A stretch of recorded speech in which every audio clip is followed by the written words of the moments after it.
I remember the day I met Alex like it was yesterday.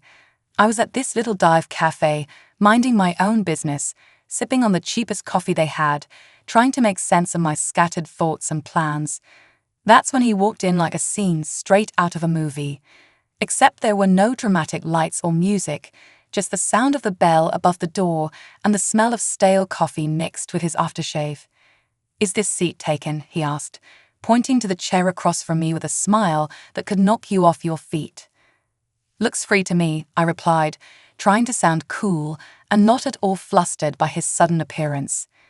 We started talking, and damn, it was like we were cut from the same cloth. He was into all the junk I was, from binge-watching the same trashy series to arguing about the best pizza topping. It's pineapple. Fight me. Fast forward a bit, and we're dating, not just casual meetups, but the real deal.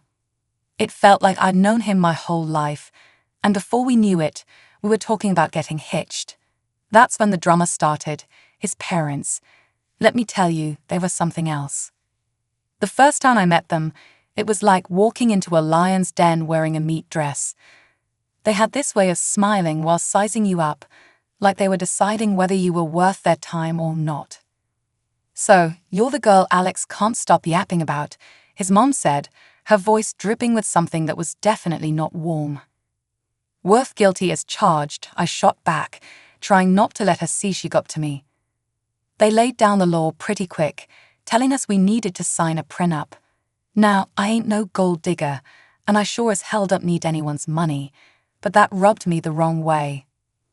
"I'll sign your prenup," I told them, "but I've got one condition. If one of us cheats, the cheater pays up 100 grand. Alex looked like I'd slapped him with a fish. "Babe, I'd never cheat on you," he said, all wide-eyed and serious. "Yeah, well, my ex said the same thing before I caught him with his pants down. Literally. So, it's this or nothing." He agreed, and his parents did too, though they looked like they'd swallowed lemons. We thought that was the end of it, but boy, were we wrong. One evening, we were cuddled up on the couch, a tradition we had started since moving in together. We had this old rickety couch that we swore we'd replace, but never did because somehow it had become our spot. The TV was on, but we weren't watching. We were too busy making plans for a trip to Italy we knew we couldn't afford, but were determined to make happen. "Alex, think about it. The food, the wine, the art. We have to go," I said, my eyes sparkling with excitement. Alex laughed, wrapping his arm tighter around me. "Emily, babe, you had me at food. But let's face it, our bank account is more camping in the backyard than a romantic getaway to Venice." I playfully nudged him. "So, we'll save. We'll cut back on, I don't know, things we don't need, like your video games." He feigned horror. "Not the video games. Take my shirts, my shoes, even my beloved coffee maker, but leave the games alone." We laughed, but that was us, always dreaming big but grounded in the reality of our modest lives. We didn't care. We were happy. The happiness wasn't just in the big moments. It was in the little things too, like how Alex would make breakfast on Saturdays. He couldn't cook to save his life, but he'd somehow mastered the art of scrambled eggs and toast, which he'd serve with a side of his terrible coffee. I love those mornings. "Hey, I'm thinking scrambled eggs today. What do you think?" he'd ask, already heading to the kitchen. "Only if you promise not to burn the toast this time," I call out, followed by, "and I'm making the coffee." One day, the topic we'd been avoiding came up. We were doing dishes together, a mundane task that somehow felt special because we were doing it together. "Emily, we need to talk about, starting a family," Alex said, breaking the comfortable silence. I paused, a plate in hand. "I know. It's scary, isn't it? What if we can't?" Alex turned to me, drying his hands on a towel. "Then we'll deal with it together. But we won't know until we try, right? I mean, how hard can it be?" I laughed, a mix of nerves and love. Famous last words, babe. But that's how it was with us. No matter what we were facing, we faced it together. Even when his mom started dropping not-so-subtle hints about grandchildren every chance she got, we took it in stride. "Emily, darling, when are you going to give me some grandbabies? You're not getting any younger, you know," she'd say, her voice sweet but the message anything but. I bite my tongue, smile, and say, "We're working on it, aren't we, Alex?" And he'd jump in, "Yeah, Mom. Lay off, will you? These things take time." But as the year went on, the pressure started to build, not just from his mom, but from within. We wanted a family, but it wasn't happening as easily as we'd hoped. Ever since Judy found her new hobby of making my life a living hell, our home turned into a battleground, and the main weapon was her sharp tongue. It wasn't just about the occasional jab anymore. It was an all-out war with daily assaults on my self-esteem and role as a wife. It all spiraled one Sunday lunch, a day that was supposed to be laid back and peaceful. Judy, with her uncanny timing, dropped by uninvited just as we were about to sit down. The air was tense the moment she walked in, her eyes scanning the room like she was about to conduct a military inspection. "Well, isn't this quaint?" she started, her voice dripping with sarcasm as she looked at the modest spread we prepared. "You really outdid yourself, Emily. I can see you've been slaving away in the kitchen all morning." Her eyes briefly met mine, a smirk playing at the corners of her mouth. Trying to keep the peace, I forced a smile. "It's nothing fancy, Judy, just something simple and quick. Please have a seat." As we sat down, the barrage began in earnest. "You know, Emily," Judy said, loading her voice with condescension, "I was talking to Mrs. Henderson the other day, and she mentioned how her grandson was just born. It got me thinking, when are you and Alex going to give me some good news? It's not like you're getting any younger." I felt my cheeks burn, a mix of embarrassment and anger. I glanced at Alex, hoping for some support, but he was suddenly very interested in his plate. "Mom, come on," Alex finally muttered, but it was half-hearted and we all knew it. Judy plowed on, relentless. "Alex, dear, I don't mean to be cruel, but you're not a charity. You work hard for your money. Why waste it on Emily if she can't do her basic duties as a wife? A cleaning service and a cook would be much more efficient, don't you think?" That's when I couldn't hold it back any longer. "Judy, I'm trying my best here. It's not like I don't want to have kids. And as for the house and my cooking, well, I didn't realize marriage was a service contract." Judy scoffed. "Well, it's not a free ride either. You have responsibilities, Emily, which you're clearly not fulfilling." The room was heavy with tension, and I could feel the tears pricking at the back of my eyes. But what hurt the most wasn't Judy's words, it was Alex's silence. He finally spoke up, but it wasn't to defend me. "Yeah, Mom has a point. Maybe we should consider getting some help around here. It would make things easier for you." Easier for me. His words felt like a betrayal. It was clear. I was on my own in this. Over the next few days, Judy's visits became more frequent, and with each visit, her criticism grew sharper. She'd inspect the house, pointing out every speck of dust or a pillow out of place. "You call this clean," she'd scoff. "My eyes must be deceiving me because this looks like a pigsty." Then came the comments about my appearance. "Is that what you're wearing? You know, a wife should dress to please her husband. It's no wonder Alex is always so tired. He has to come home to this." I tried to fight back. "Judy, I don't dress for Alex. I dress for myself, and he's always so tired because he works hard, not because of what I wear." But it was like talking to a brick wall. Judy had made up her mind about me, and nothing I said or did would change it. Alex's stance, or lack thereof, was the biggest blow. Each night after his mom's departure, we'd argue. "Why won't you stand up for me, Alex? She's walking all over us and you're just letting her." "Emily, she's old, set in her ways. What do you want me to do, kick my own mom out?" "No, but I want you to be my husband, to stand by me, not her." It was clear this was more than just about Judy's disapproval. It was about us, our marriage, and whether we were strong enough to stand together or let Judy's criticisms tear us apart. As the days turned into weeks, I realized that this wasn't just a phase. It was a full-blown siege, and if we didn't do something soon, there might not be anything left to save. Things between me and Alex had been icy since Judy ramped up a campaign of critique. But it wasn't just the home front that was feeling the strain. Alex himself had started acting weird, and not in a "he's just stressed at work" kind of way. It was something else, something that made my stomach twist in knots. It started with the phone calls. Alex had always been pretty open about his phone. We didn't keep secrets from each other. But then he started stepping out of the room every time he got a call, and it was always the same caller ID, John Work. "Who's John Work?" I asked one evening, trying to keep my voice casual. Alex flinched, a telltale sign that he was on edge. "Oh, just a new guy at the office. Lots of questions, you know." But it didn't stop there. Alex, who was as far from a fashionista as you could get, suddenly started caring about his appearance. Gone were the days of graphic tees and worn-out jeans. Now it was all crisp shirts, slacks, and cologne. He was using cologne now. Since when did he care about smelling like a department store? "What's with the new look, Alex? Got the job interview or something?" I joked one morning, watching him comb his hair in a way I'd never seen before. He just smirked a little too quickly. Just felt like changing things up. No harm in that, right?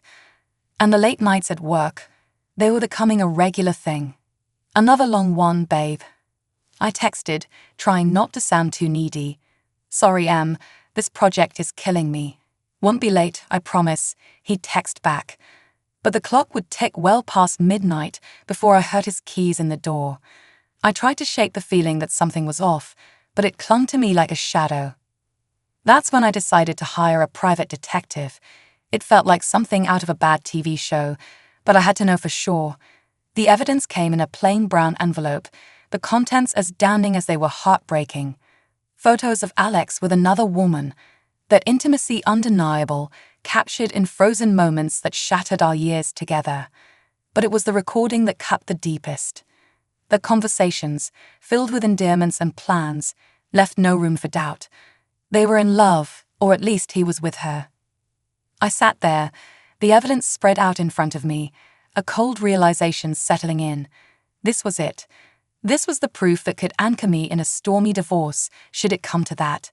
Photos that caught moments stolen from our life together, and words that betrayed every "I love you" he had ever whispered in my ear. But I kept it all a secret, a painful burden I chose to carry alone. I wasn't ready to confront him, not yet. I needed a plan, a way to navigate the wreckage of our marriage with my dignity intact. The following days were a blur.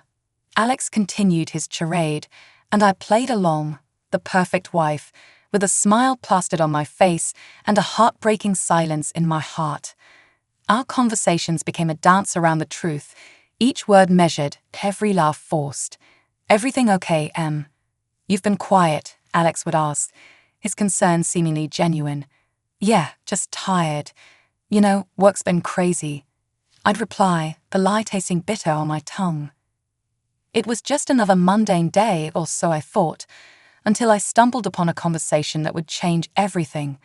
There I was, passing by the slightly ajar door to Alex's office, when their voices caught my attention. It was Alex and his mother, Judy, and they weren't just chit-chatting. The tone was serious, heavy with intent. "I'm telling you, Mom, I can't do this anymore. It's not just about the kids. I've lost all feeling for Emily. It's like we're roommates, not husband and wife." Alex's voice, strained and tired, floated through the gap. Judy's voice, ever so sharp, replied, "Well, of course you feel that way. She's not given you a child, and let's be honest, what else has she brought to this marriage? But let's not be hasty. My 70th birthday is coming up, and we wouldn't want to miss out on a generous gift from her now, would we?" The cynicism in her voice was like a knife twisting in my gut. They were plotting against me, using me until they deemed it convenient to throw me aside. "And after we get a nice, expensive gift, we can kick her to the curb, right?" Alex said, his voice cold and calculating. "Exactly, dear. Just buy your time a little longer," Judy confirmed, her voice dripping with malice. I stood there, rooted to the spot, a mix of shock and anger boiling inside me. They were planning my exit from this family as casually as one would plan a grocery list. The hurt was deep, but it sparked something else in me, a burning desire for revenge. They thought they could use me, discard me at their convenience. I'd show them I wasn't just some pawn in their twisted game. A few days later, during a family dinner that felt more like a farce than a meal, Judy brought up her upcoming birthday with the same smirk that I had come to despise. She leaned in and asked, "So, Emily dear, what are you planning for my birthday? Something special, I hope." I met her gaze, my face a mask of calm. "Actually, Judy, I was thinking of throwing you a dinner at the city's most luxurious restaurant. A night you won't forget." Her eyes lit up with greed, and she exchanged a quick, satisfied look with Alex. They thought they had me cornered, but little did they know, I was already 2 steps ahead. "Oh, Emily, that sounds so delightful.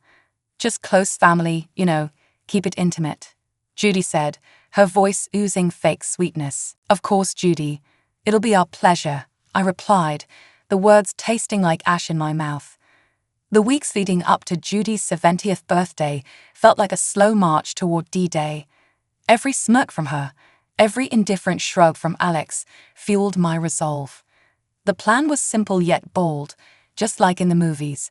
Host a lavish dinner at the city's most luxurious restaurant under the guise of a loving gesture, then drop the bombshell. But like any good plot, the devil was in the details. The night before the party, the tension at home was palpable. Alex, oblivious to the storm brewing, was casually lolling on the couch, scrolling through his phone. "Everything set for tomorrow?" he asked, not looking up. "Oh, you could say that," I replied, my tone lying, belying the turmoil inside. The day arrived, and as guests started to fill the opulent dining room reserved for Judy's celebration, the air was thick with anticipation. My heart raced, not from nerves, but from the adrenaline of what was about to unfold. Judy, ever the queen bee basking in the attention, lavished in the luxury of her surroundings. "Oh, Emily, you've outdone yourself. This place is exquisite," she exclaimed, her voice loud enough for nearby tables to hear. As we all settled in, the meal proceeded with the kind of forced smiles that come with such family gatherings. Laughter was shared, stories exchanged, and then, as the dessert plates were cleared away, the waiter approached with the final act of the evening. The bill. He leaned in discreetly, informing us the dinner cost was $33,000. Without missing a beat, I handed over my card, the gesture unnoticed by most. It was then that Alex, with a smirk that didn't reach his eyes, decided to drop his bombshell. "Emily, I think it's time everyone knew. I'm tired of this of us. I want a divorce." The words hung in the air, a toxic cloud that seemed to suffocate all other noise in the room. Before I could even process the full weight of his statement, Judy piped up, her voice sharp and unforgiving. "Well then, since that's out in the open, I think it's best you leave, Emily. We're celebrating family tonight, and well, you're no longer part of it." The room went deadly silent, every eye on me, waiting to see how I'd crumble. But I didn't. With a calm I didn't feel, I stood, nodded, and walked out without a word. The cool night air hit me like a slap as I made my way home, the finality of everything that had happened washing over me in waves. By the time I reached our now empty apartment, a plan had formed. I packed my essentials, the numbness giving way to a cold resolve. This was it, the end of one life and the start of another. As I zipped the last suitcase, my phone started buzzing, a relentless, insistent vibration that I initially ignored. Curiosity, however, got the better of me. Judy's voice screeched from the other end. "Emily, the payment didn't go through. You need to fix this now." The sweet, sweet irony in my preparations for the inevitable, I had secured my exit strategy. I had blocked the shared account, knowing it would be the first thing Alex would try to use against me. "Oh, Judy, that's unfortunate, but since I'm no longer part of the family, as you so eloquently put, I'm afraid you'll have to sort this out," Her outrage was palpable, even through the phone, but it was music to my ears. The chaos that unfolded was a fitting end to the farce my marriage had become. Reports came through the grapevine of the restaurant staff demanding payment, Judy's escalating tantrums, and eventually the arrival of the police to calm the storm she had become. In the end, it was Alex and his relatives who had to pull together the money to settle the bill, a poetic justice for the betrayal and humiliation they had subjected me to. The morning after the dinner disaster felt like waking up to the aftermath of a storm. I had my plan, my resolve, and a set of divorce papers in my hand as I made my way back to what used to be our shared home for the last time. The moment I stepped through the door, the air crackled with tension thick enough to cut with a knife. Alex and Judy were there, looking like they'd been arguing.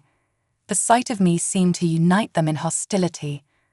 "You've got some nerve showing up here after last night," Alex spat out, his face a mix of anger and disbelief. Judy, ever the viper, was quick to add her poison. "Ungrateful wretch, you've embarrassed us in front of the whole city. Do you know how humiliating it was to have the police call me down?" People were laughing, filming. I met their fury with a calm I didn't feel. Embarrassed. You think that's your biggest problem right now? I tossed the divorce papers on the table, the photos of Alex's infidelity on top. You should be more concerned with this. The color drained from Alex's face as he picked up the photos, his mother peering over his shoulder. Their outrage turned to shock, then to panic, as they realized the extent of what I had. "And let's not forget the prop, shall we?" I continued, my voice steady. "You cheat, you pay. $100,000 to be exact." Judy's face twisted into a snarl. "You wouldn't dare. You can't do this to us." "Oh, but I can and I will." My tone was cold, final. Alex, the reality of the situation finally dawning on him, switched tactics. Please, let's talk about this. We can fix it." I couldn't help but laugh, bitter and hard. "Fix it? You think you can just undo everything with a few words?" "No, Alex, it's done." Judy, ever the manipulator, tried to soften her approach, her voice dripping with forced concern. "Emily, darling, think about what you're doing. This will ruin us." "That ship has sailed, Judy. You should have thought about that before." The begging turned to pleading. Their words, a desperate scramble to salvage what they could, but my mind was made up. I was done being the victim, done with their lies and manipulations. In the end, Alex had no choice but to borrow the money from his parents to pay me. As I left that house for the last time, check in hand, I felt a weight lift off my shoulders. After everything went down, I used the payout from Alex to put a down payment on a small but cozy place of my own. It's funny, how much peace you can find in the walls of a place that's just yours, where every nook feels like a sanctuary from the chaos of the past. Life's quieter now, and I like it that way. I've got a job that keeps me busy, neighbors who nod and smile, and a little garden that's all mine to tend to. But every once in a while, the grapevine tosses a juicy bit my way about Alex and Judy. Just the other day, I was grabbing coffee from the corner spot where locals hang, and I bumped into someone from the old neighborhood. After the usual pleasantries, they leaned in, voice dropping to a conspiratorial whisper. "Hey, have you heard about the latest drama with your ex and his mom?" they asked, eyes gleaming with the thrill of gossip.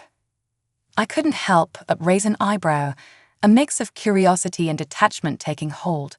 "Can't say that I have. Do tell." Well, they started, clearly savoring the moment. It seems Judy's not too pleased with Alex's new girlfriend.